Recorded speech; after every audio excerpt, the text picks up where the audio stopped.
This is Agri-Food Economics Explained. Now, for those of you diving into food engineering and biosystems engineering, really getting a grip on the forces shaping global food trade is, well, it's absolutely essential. So today we're taking a deep dive into a real cornerstone of economics comparative advantage. Exactly. It's the principle that really shines a light on why nations specialize, why they produce certain things and not others, and then engage in international trade, even if one country might actually seem more efficient at producing, well, almost everything. Right. That's the fascinating part. So our goal today really is to unpack this idea, comparative advantage, and see how it actually works in the agri-food sector. We'll look at some tangible, real-world examples, things relevant to your studies, and we'll try to, strip away the dense economic jargon, get to the core insights. Okay, so let's unpack this. What fundamentally is comparative advantage?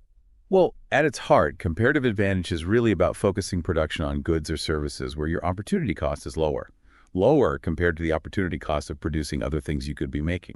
Opportunity cost, right? Yes. Like that's the value of the next best thing you give up. Precisely, what you forego when you make a choice.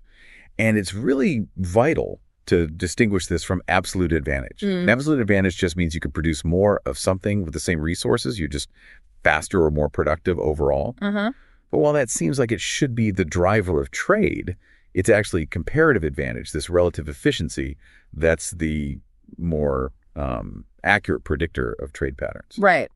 It's not about being the absolute best, but being relatively better at something compared to something else you could do. That distinction feels really key. So, okay, let's ground this. Concrete examples from the agri-food world. Where should we start? Well, classic illustration, I think, involves Brazil and Argentina. Specifically looking at their beef and wheat production. Brazil had a huge capacity for beef, great climate, lots of pasture land.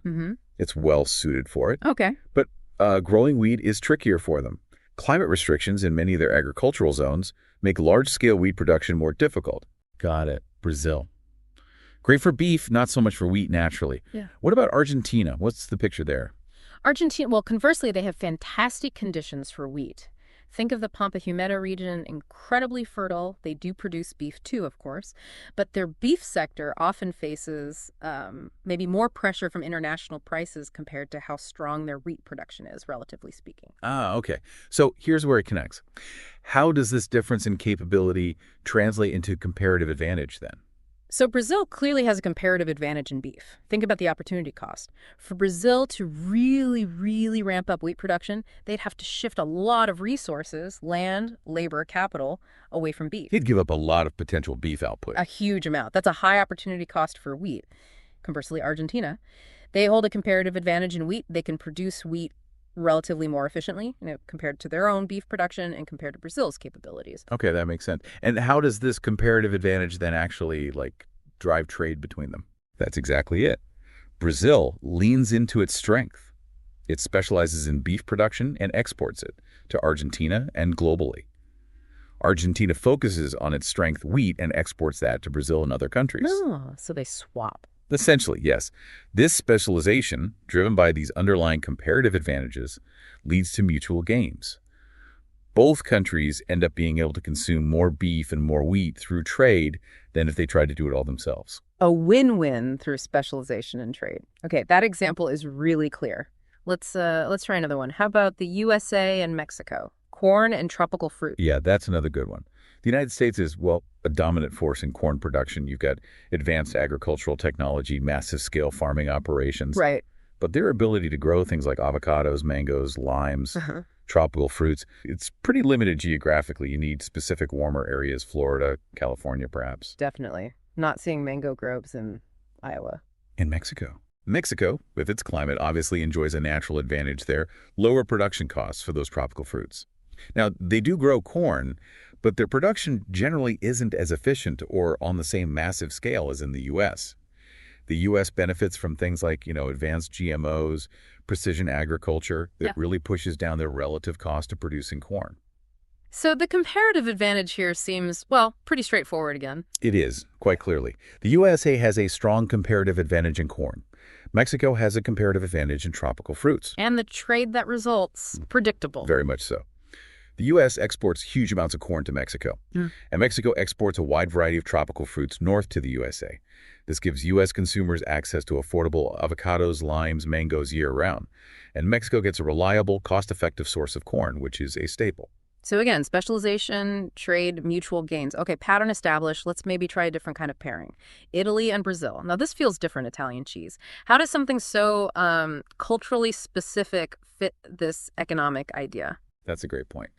Italy is, of course, world-renowned for fine cheeses. Parmesan, Gorgonzola, mozzarella. And this specialization isn't just about, say, climate.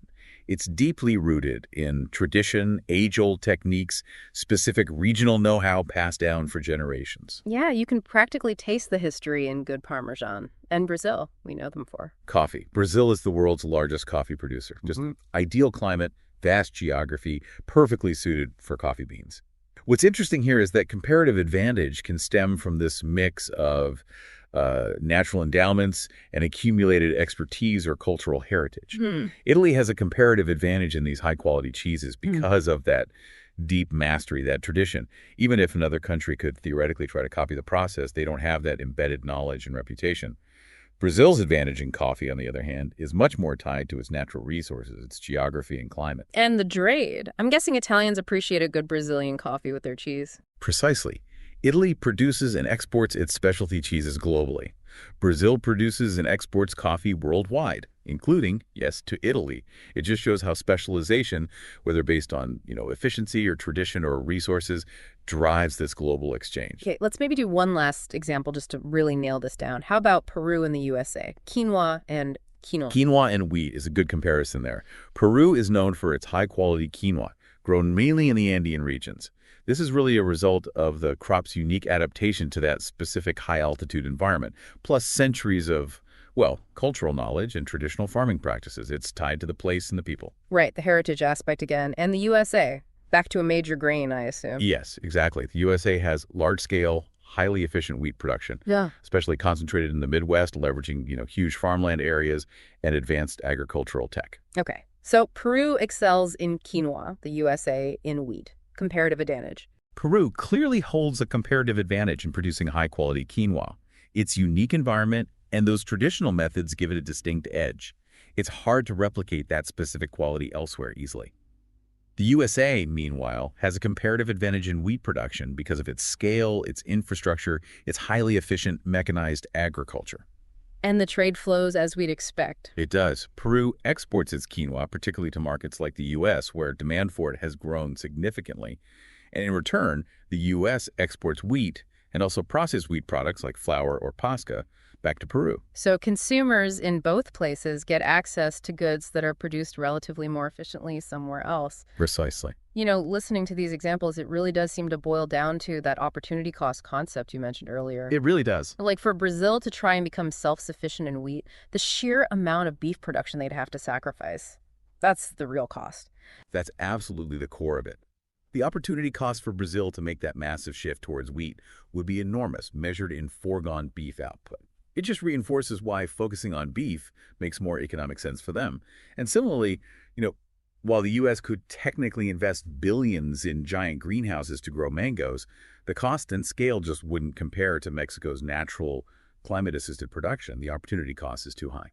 So, okay, zooming out, connecting this back to the bigger picture of agri-food economics, what's the key insight here for students in this field? I think the main takeaway is that these examples clearly show how differences in climate, soil, technology, even culture and tradition create these very distinct comparative advantages across the global food sector. And that specialization, followed by trade based on these comparative advantages, ultimately leads to, a greater variety of food for consumers everywhere. And potentially better quality and lower prices, too. Often, yes. Higher quality potentially and lower prices due to that increased efficiency from specialization. It allows global resources to be used more effectively. Okay. So to just reiterate that main takeaway for everyone listening, countries really gain by specializing in the agri-food products they produce relatively more efficiently, meaning at a lower opportunity cost and then trading with others. Exactly. It's about playing to your relative strengths.